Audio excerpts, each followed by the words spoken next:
Welcome to this week's Dream Car judging video here at BOTB. We'd now like to hand over to today's lawyer from Onside Law who'll oversee the proceedings. My name is Giuseppe Guerrieri from Onside Law, and I'll be overseeing the judging this morning. Firstly, I can confirm that the competition data has already been sent to the auditing company ASETS. I would now like today's judges to introduce themselves and, using the secure link provided, mark on the screen where they think the central ball should be. The group will then come to a final panel decision. Good morning, my name is Matt Cannon. I'm a senior county referee and footballer. Good morning, my name's Hugh Gilroy. I'm a referee, a mentor, tutor and observer. Hello, my name's Wendy Martin. I previously played for Tottenham Hotspur Ladies and currently play beach soccer for England and Team GB. My name's Liam Walsh. I'm a retired referee, currently an FA observer and head coach for the Middlesex Referees Academy. Hi, I'm Jenna Scalacci, retired professional footballer. I'm now operations manager at Tottenham Hotspur Academy. Good morning, my name is Leo Donnellan. I'm an ex-professional football player, having been with Chelsea, Fulham and Leyton Orient. Good morning, my name is Alain Goma. I'm an ex-professional football player, having played for Paris Saint-Germain, Newcastle and Fulham. I'm Nigel Hicks. I've been a Supply League match official for over 30 years and I'm an experienced football administrator. Judges, please now come to a final panel decision. For your reference, the larger white cross is a calculated average of the 8 individual selections. Thank you very much, Giuseppe. Good morning, everybody. Before I draw some lines in, I'm going to come to you, Nigel. There's your blue cross that's magnified. If you could let us know what you're seeing in the photograph, your interpretation of it, how you reached your decision, the trajectory of the ball, etc. Thanks, Matt. Morning, everyone. So for me, start with the ball. So for me, the ball's dropping in onto the player in white, who's got a good clear jump, well above everybody else. He's up at waist height to the players either side of him, and the ball's, as I say, is dropping in from our left to our right, fairly vertically for me. Two good clear eyes on the ball from the player, and his body language suggests that the ball is to his right, our left as we're looking at it, and he's got white under his eyes, so we've got good elevation there as well. His eyebrows not furrowed or that furrowed. There's a few lines, but we can see we can get elevation from his face as well from that. Cheeks are puffed out, looks as though he's about to head the ball. You know, body's tensed for that, and he's got good shape there. Players around him, so the player in the foreground for me is a bit of an onlooker. We can't see his eyes. Player behind in red, we've got two good eyes there as well, and he appears to be looking. We've got good elevation there. He's looking up as well towards the ball, above the player in white, and that gives us our intersection of sight lines. Other than that, you know, I think a player in white is clearly favourite for the ball. You know, he's not having anyone contest with him. As I say, the other two are probably planted on the ground on looking.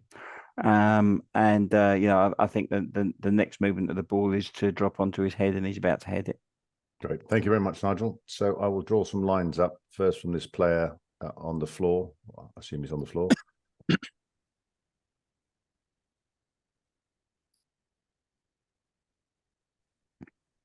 And secondly, from the player who's elevated. Got a slightly wider spread from him because he's fairly close to the ball. I'll come to my own next, simply because I'm right next to you, Nigel. I agree with basically everything you said. I thought the player in white was just on his way up. His legs are very tense. He's up there, his arm's out, and it looks to me like he's just going to pull his arm back and then flick the header on. So he's obviously favourite to win the ball. He's way above the other players and has got a really good jump. Focused on the ball. And I took an intersection of the two players. The ball's slightly in the foreground in front of the player in white, to my mind. And so this player is looking up and a little bit further above the player in white. So next, I'll come to you, Hugh. You're just below Liam and my own. What did you see?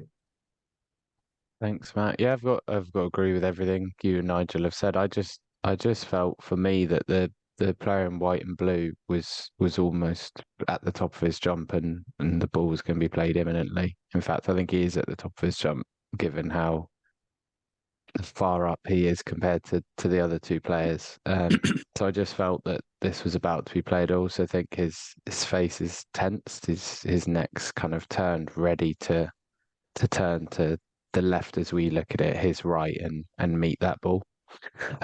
So yeah, totally agree with everything. Just think he's imminently going to play this ball. Yeah, thank you. And I'll come to you next, Liam. You're in the middle of everybody there, next to the calculated average, your orange cross. Do you agree with us? Yes, I certainly do. Especially you stole all my lines, you three guys this morning. But yeah, I can just realistically reiterate what you all said and agree with you. Agree with the trajectory of the ball, the direction it's coming in, the fact that the guy in white, yes, he's at the top of his jump and he's, his head's there, he's ready to, power through the ball, clear eye line on it, absolutely. And as one of my learned colleagues often refers to, he's going to head the ball with his forehead. And where I put the cross, yes, I can say he's looking through the centre of the ball, the guy in white, but he's going to head the ball with his forehead.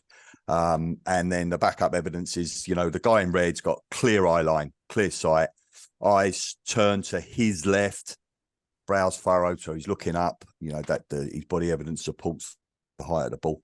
And that's where I intersected. Thank you very much. And because you've just been mentioned, Leo, I'm going to come to you next. There's your light blue cross there. What did you see? Yeah, no, I have to agree with everyone this morning, Matt. I think the player in red is looking quite steeply. The player in white, he's got a free header.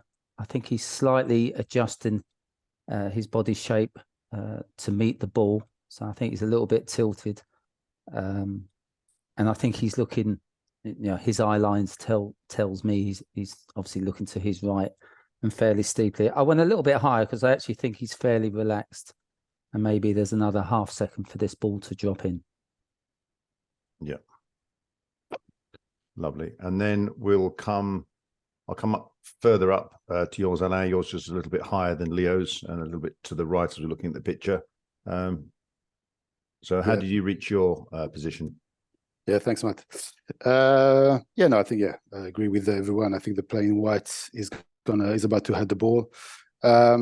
I think I don't think, strangely, I don't think he's at the top of his jump, even though he's quite high already. I think he's about to head the ball on his right hand side, and for me, he hasn't started the process of rotating his upper body, and therefore I think the ball is still a bit of a distance to travel. Also, I think he's looking quite steeply. He's frowning. You can see a bit of white at the bottom of his eyes. So this is telling me that the ball is quite high. And also, when I cross-referenced the eye lines of the two players, the player in red and the player in white, the intersection was quite high. So that's why I went to this position. Thank you. And dropping down now just to the left and a bit lower, I come to you, Wendy. There's your yellow cross. How did you reach your decision? Yeah, very similar to the rest of the judges. I think there was 4 good eyes where I've taken the intersection from that. I did think the player in red, although he's looking off to the left, his actual head isn't really turned sort of significantly. So that's why I've probably come the opposite side to a few of the judges. Also, I do think there is a very short distance for the ball still to travel, but I didn't think it was actually imminent contact. I think maybe the player is still just about to reach the top of his jump. His eyes are still quite sort of wide and open, whereas potentially if it was going to be a little bit close and imminent, it might have been sort of eyes closing slightly or sort of half shut. So that's why I've gone a little bit further away as well. Yeah, thank you. And last but not least is yours, Jenny. You're on the same lineup from the player in red to Wendy, amongst others, but a little bit closer. What did you see? Yeah, really similar to Wendy, really. Felt the player in white, obviously favourite. He's reaching the top of his jump. I agree with what Wendy said regarding his eyes, which is why I've gone a little further out. I think they're still quite open, and if contact was about to be made, they might be a bit more closed. I felt his head's tilted, so he's still got time to rotate his head round to meet the ball there, which is why I've gone a little bit further out than others towards the left as we're looking. And then looking at the player in red, again, I didn't feel like he was looking too far over to the right. So I've kind of taken a middle line up from his forehead, and that's where I've come to my cross. Yeah, thank you. So I'll draw a couple more lines up and then remove them just for a little bit of clarity. But if we come up from the player in red, we've got 2 straight through the middle and 3 either side. And if we come up from the player in white and black, again, we've got a sort of even split 4 and 4. And one thing I often say is that we don't know the pace of the ball. We can all judge the direction of the ball, I think, pretty clearly. It's coming slightly left to right and coming into the player in white. The majority of us think he's reached nearly his top of his jump, but others think he's a little bit left to go. And although he's way up high in the air, we all know people like Ronaldo, people can jump very, very high if they get it right. So, you know, he's coming up to meet the ball. The pace of the ball is important, as I'll reiterate, because we're actually quite close to each other in that sphere, in a few miles an hour more on the ball. So there we have the calculated average. And as you see, we've got Alain pretty much all outside. And then we have Jenna's also popping out at the bottom. So if I remove Alain, it drops down into this area. And then if I put Alain's back in and I take Jenna's out, then Alain is still pretty much out the top. But the calculated average becomes a little bit further into the cluster, I'll call it. So because Alain's is going to be outside on both occasions, I'm going to remove as lead judge Alain's. And then if we hover over here, you see the calculated average as we see it there. And it's just really whether we go further and move Jenna's to bring it into this position, or remain with Jenna's choice and judge at this calculated average, or indeed move it elsewhere. So if I can come through to you all, I'll reiterate, I've removed Alain's because he was outside the magnifier. And even if I remove Jenna's, which will bring the calculated average a little bit further up, he's still outside. So as lead judge, I'm going to take that responsibility to remove Alain's, and then we'll discuss whether we keep Jenna's in and drive at this calculated average. So Hugh, I'll come to you first. Yeah, I would say leave in. I think the 3 on the left offset the 3 on the right, and I think Jenna's is on the line. So on the line is in if we're talking about penalty areas. So I would say stay in. Okay, Wendy. Yeah, I like the average where it is, and Jenna's very close to my own cross. So I think it's very valid position. Yeah, Nigel. Thanks, Matt. Well judged. I wouldn't remove any further crosses from this. I think it's a credible position overall, and yeah, I'm happy with it as it is.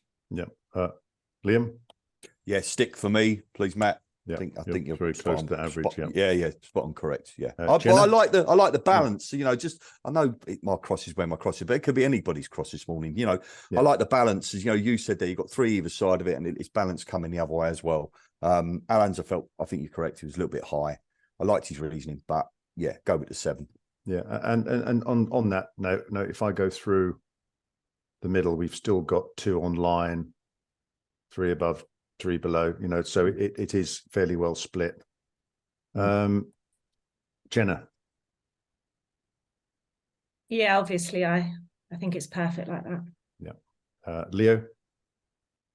I'd remove Matt. I just think it's a little bit too far to the left for my liking. Yeah, thank you. And I know I've removed your cross for the reasons I've given. And what do you think to this new calculated average?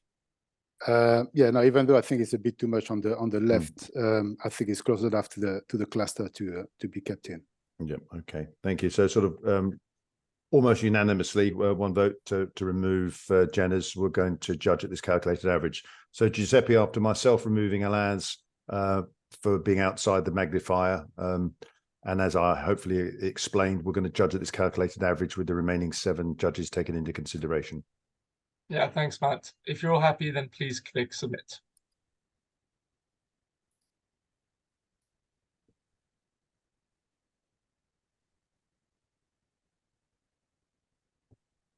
Thank you, judges. The coordinates selected are X2342, Y1017.